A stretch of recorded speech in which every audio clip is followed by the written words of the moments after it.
समीचीन विकल्पों का सम्यक समाधान। सुनिए परम पूज्य श्रमण श्री सुप्रभ सागर जी महाराज के मुखारबिंद से YouTube चैनल सुप्रभ उवाच पर शुभाशीष परम पूज्य श्रमणाचार्य 108 श्री विशुद्ध सागर जी महाराज। सानिध्य श्रमण सुप्रभ सागर जी महाराज, श्रमण प्रणत सागर जी महाराज। पुण्य आर्जक श्रीमती मधुबाला सुरेश चंद जी पाटोदी, बेटी दामाद श्रीमती विनीता अर्पित जी पहाड़िया मंडीदीप, बेटे बहू मोहित अंकिता पाटोदी, रोहित मुस्कान पाटोदी, अभी नैवेद्य जीने भव्य एवं समस्त पाटोदी परिवार। जैन बर्तन भंडार छिंदवाड़ा। ओम नमः सिद्धेभ्यो। नमो नमः सत्वयंकराय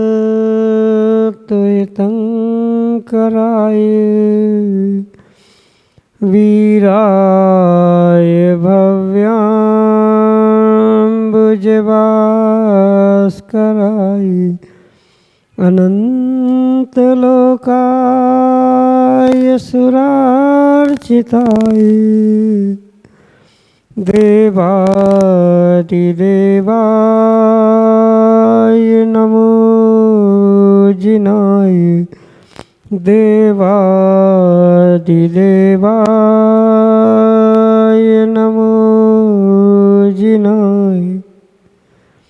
पंच परमेष्टि भगवान की परम पूज्य आचार्य भगवंत गुरुवर विशुद्ध सागर जी मुनि महाराज की, परम पूज्य मुनि श्री सुप्रभ सागर जी महाराज की, 3 कम 9 करोड़ महामुनिराजों की।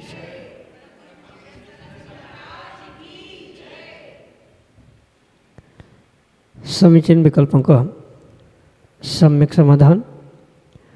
सम्यक ज्ञान की वह अलौकिक विधा जिसके माध्यम से हम सभी अपने अंतरंग के अज्ञान रूपी अंधकार को दूर करके और अपने जीवन में सम्यक ज्ञान रूपी ज्योति को ज्योतित करने का पुरुषार्थ करते हैं, क्योंकि सम्यक ज्ञान ही आत्मकल्याण के लिए कार्यकारी उपाय है।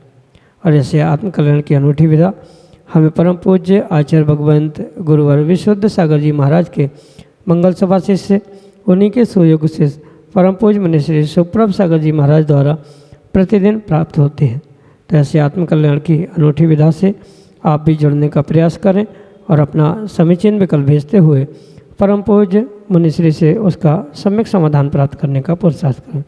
प्रारंभ करते हैं आज का सम्यक समाधान।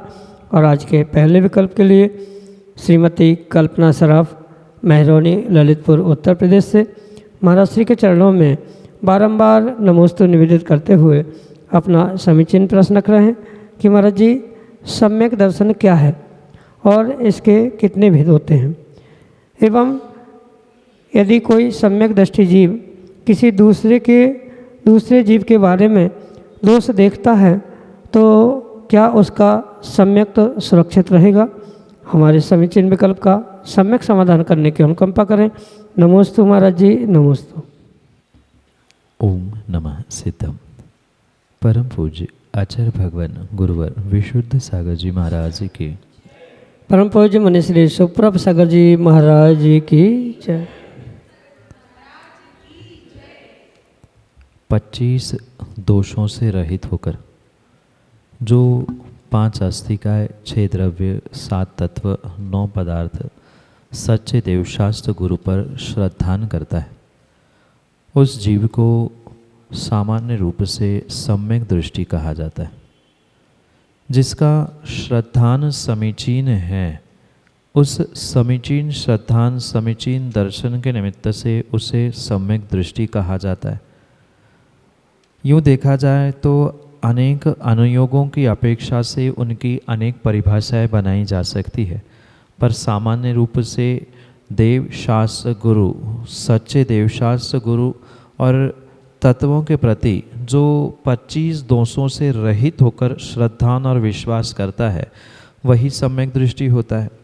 और करणानियों की अपेक्षा से जो इन 7 प्रकृतियों का जो सम्यक दर्शन के लिए निमित्त है, उनका क्षय उपशम और क्षयोक्षम के निमित्त से सम्यक दर्शन को 3 प्रकार से समझा जा सकता है। एक औपक्षमिक सम्यक, एक क्षयोक्षमिक सम्यक और एक क्षायिक सम्यक। सात प्रकृतियों को दबा देना ये औपक्षमिक सम्यक है, उनका पूर्ण रूप से क्षय कर देना ये क्षायिक सम्यक दर्शन है, और वही जब उनकी मिश्र अवस्था होती है तब वह क्षयोक्षमिक सम्यक दर्शन कहा जाता है। साथ में नैसर्गिक सम्यक दर्शन और किसी के उपदेश से होने वाला, इस प्रकार से भी आगम में सम्यक दर्शन के भेद कहे हैं, और भी अनेकानेक अपेक्षाओं से सम्यक दर्शन सम्यक दृष्टि के भेद किए जा सकते हैं। पर सामान्य रूप से ये तीन भेद अधिगम निसर्गज आदि भेद से समझे जा सकते हैं। रही बात सम्यक दृष्टि को दूसरों के दोषों को देखने की, तो ये स्पष्ट है जिसके भीतर सम्यक दर्शन के 8 अंग हैं, जो निर्दोष सम्यक दर्शन का पालन करता है, वह कभी भी किसी दूसरे धर्मात्मा व्यक्ति के दोषों को खोजने का, और खोजने का क्या, सामने दिखने के बाद भी उसे उजागर नहीं करने का ही प्रयास करता है। क्योंकि सम्यक दर्शन के 8 अंगों में जो उपगुहन, स्थितिकरण, वात्सल्य आदि अंगों का परिचय आचार्य भगवंतों ने दिया है, अगर वो किसी प्रकार से नहीं है तो वह सम्यक दृष्टि हो ही नहीं सकता।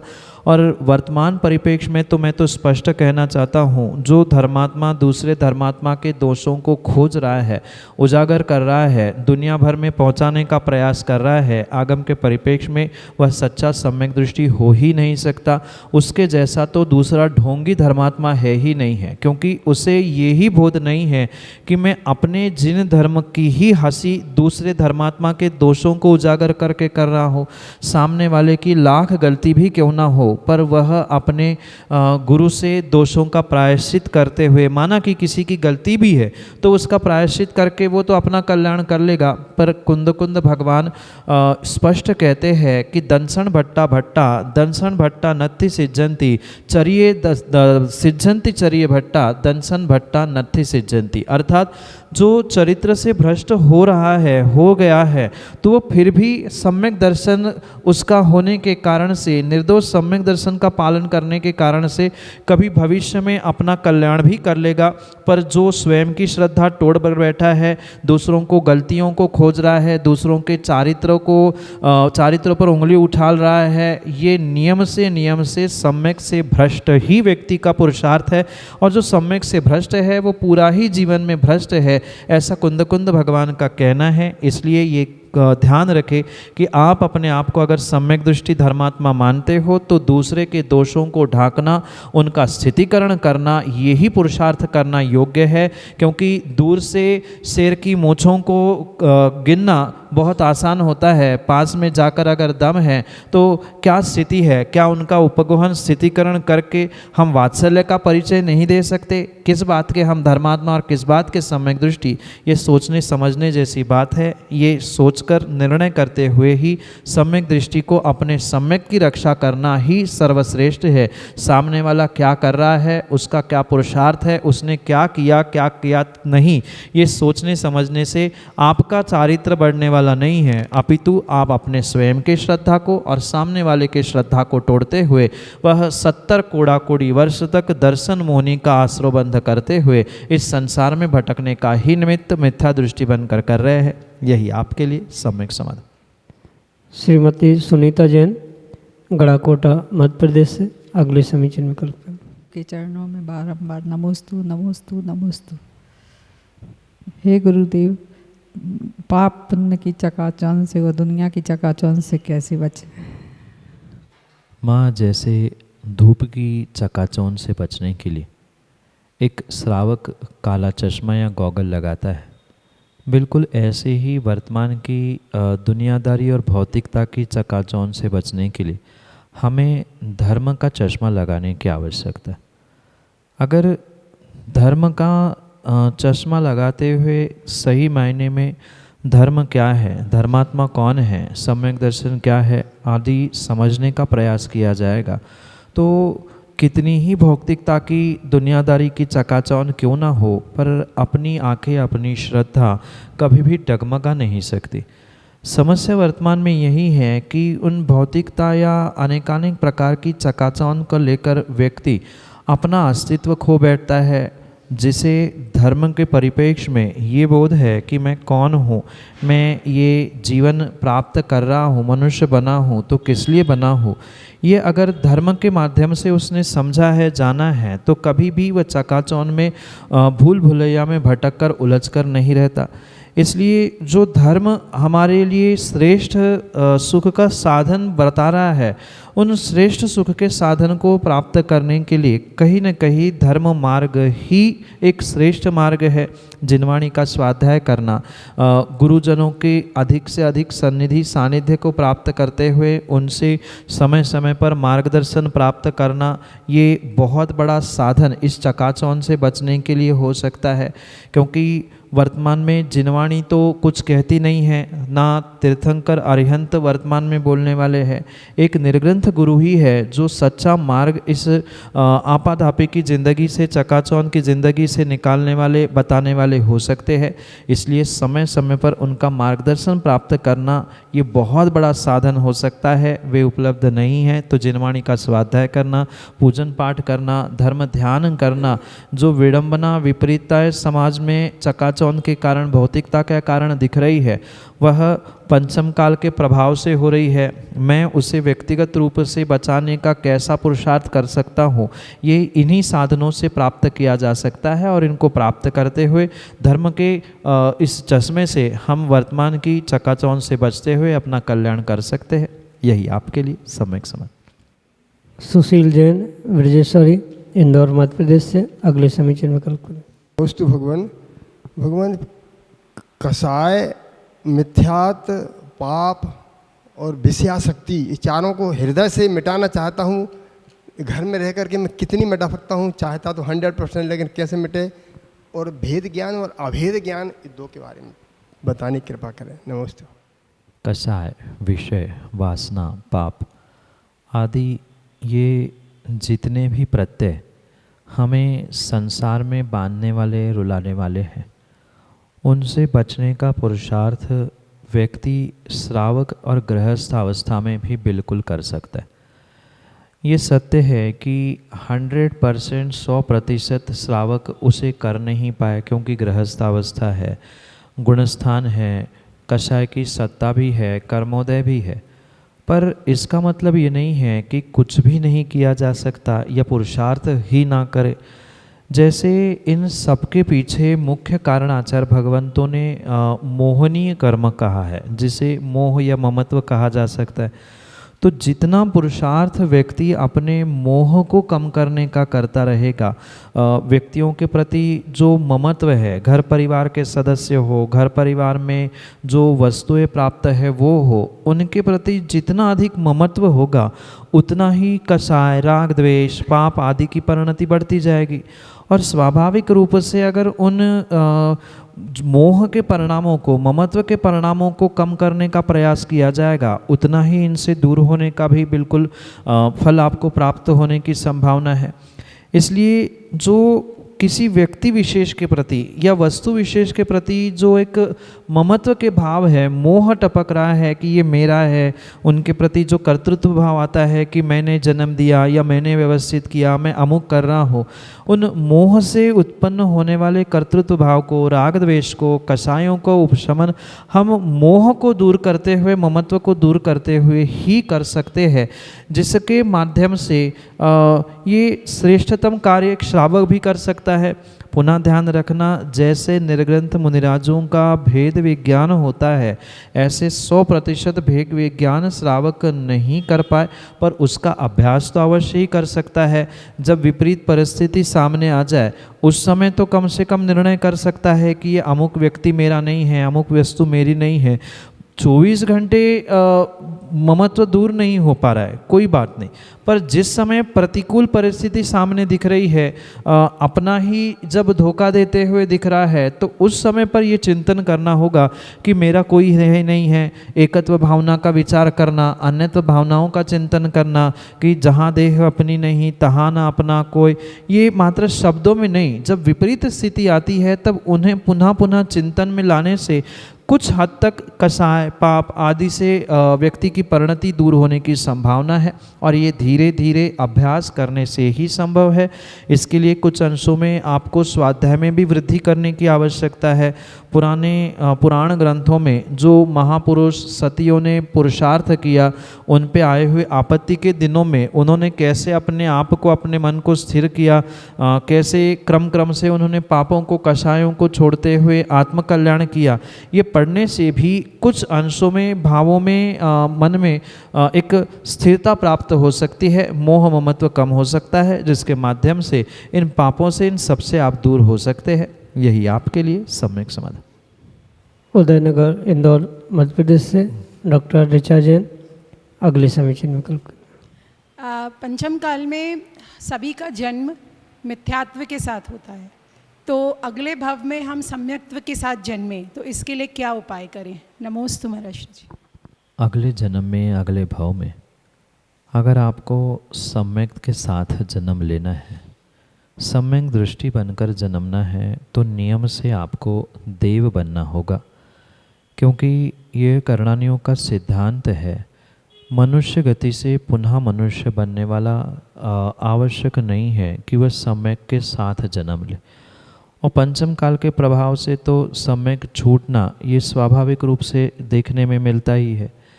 इसलिए इस पर्याय में सम्यक्त की, व्रतों की इस कदर आराधना आपको करनी होगी, जो अगले पर्याय में, अगले भवों में आपको उन विशेष देव, यानी जो देव गति में भी कुछ विशेष स्थान कहे जाते हैं, उन तक ले जाने का निमित्त बने। क्योंकि भवनत्रयक जो कहलाते हैं, ज्योतिष, भवनवासी और व्यंतर, ये तीनों भी देव होने पर भी वहाँ वे सभी सम्यक दृष्टि हो, ये आवश्यक नहीं होता है। कुछ एक विशेष पुण्यात्मा भवनत्रयिक आदि में सम्यक दृष्टि हो सकते हैं, पर वर्तमान में सम्यक और धर्म की इतनी विशेष आराधना आप करें जिसके माध्यम से वैमानिक देव जो विशेष कहलाने वाले हैं उनमें आपको स्थान प्राप्त हो। जो नियम से सम्यक दृष्टि होते हैं, ऐसे कई सारे वैमानिक देव हैं, उन स्थानों को प्राप्त करने से ही अगली पर्याय में सम्यक साबुत रहे, ऐसा निर्णय किया जा सकता है। क्योंकि पंचम काल में क्षायिक सम्यक दर्शन है नहीं है। अगर पंचम काल में चतुर्थ काल समान क्षायिक सम्यक दर्शन होता तो चतुर्थ काल का क्षायिक सम्यक दृष्टि जीव नरक में भी जाकर सम्यक दृष्टि बना रहता। पर यह व्यवस्था चूंकि पंचम काल होने से वर्तमान में नहीं हो सकती। वर्तमान में सम्यक छूटेगा, प्राप्त किया है तो, और अगली पर्याय में भी उसे अगर प्राप्त भी करना है तो ऐसे उत्कृष्ट स्थानों में जन्म लेने की आवश्यकता है। या मरते समय भी अगर सम्यक के साथ, क्योंकि क्षयोक्षमिक सम्यक दर्शन तो कुछ क्षण, कुछ अंतर्मुहूर्त रह सकता है, तो उसके साथ भी वहाँ वैसा पुरुषार्थ करते हुए उन स्थानों को, यानी देवगति को ही प्राप्त करने की विशेषता से आवश्यकता है। मनुष्य से मनुष्य सम्यक दृष्टि नहीं बनता, ये सिद्धांत है। इसलिए मनुष्य बनने की जगह ऐसा पुरुषार्थ करे जो देवगति के लिए निमित्त कहे हैं। आचार्य उमास्वामी भगवान ने जो देवगति के लिए कारण कहे हैं, उन कारणों के माध्यम से, जैसे भले ही पूर्ण श्रद्धा से हम अल्प पुरुषार्थ करते हुए तपस्या कर रहे हैं, जो कि बाल तपस्या के रूप में, बाल तप के रूप में कहा जा सकता है। अन्य भी जो देवगति के कारण कहे हैं, सम्यक्त्वं च कहा है, स्वभाव मार्दवम च, स्वभाव में, परिणामों में जितनी मृदुलता रहेगी, मार्दवता रहेगी, जितनी वर्तमान में सम्यक दर्शन की आराधना होगी। सम्यक दर्शन की आराधना से मतलब कोई सम्यक दर्शन नाम की वस्तु रख के उसकी आराधना पूजा नहीं, अपितु उस सम्यक दर्शन को स्वयं प्राप्त करना। जो सम्यक दृष्टि है, हमें समझ में आ रहे हैं, उनकी विशेष आराधना करना। सच्चे देवशास्त्र गुरु को विशेष विशेष विशेष रूप से श्रद्धा से जानते मानते हुए उनके प्रति समर्पण भाव से सेवा वैयावृत्ति करने में प्रतिदिन प्रति समय तत्पर रहना। इतना भी पुरुषार्थ करने से हो सकता है पंचम काल में से भी जीव स्वर्गों में सम्यक के साथ जन्म ले, या जन्म स्वर्ग सम्यक के साथ ना भी ले पाए। भविष्य में वर्तमान के संस्कारों के कारण से सम्यक दृष्टि बनने का या सम्यक प्राप्त करने की पूरी संभावना हो सकती है। यही आपके लिए सम्यक समाधान। सुरभि जैन छिंदवाड़ा मध्य प्रदेश से अगले समीचीन विकल्प के साथ। मुनिराजों के चरणों में कोटिशा नमोस्तु नमोस्तु नमोस्तु निवेदित करते हुए यह समीचीन विकल्प मुझे सम्यक समाधान मुझे प्रदान करें कि प्रबल पुरुषार्थ कैसे किया जाए कि अपने चारित्र मोहिनी कर्म का क्षय शीघ्रातिशीघ्र हो सके। नमोस्तु भगवान, नमोस्तु भगवान, नमोस्तु।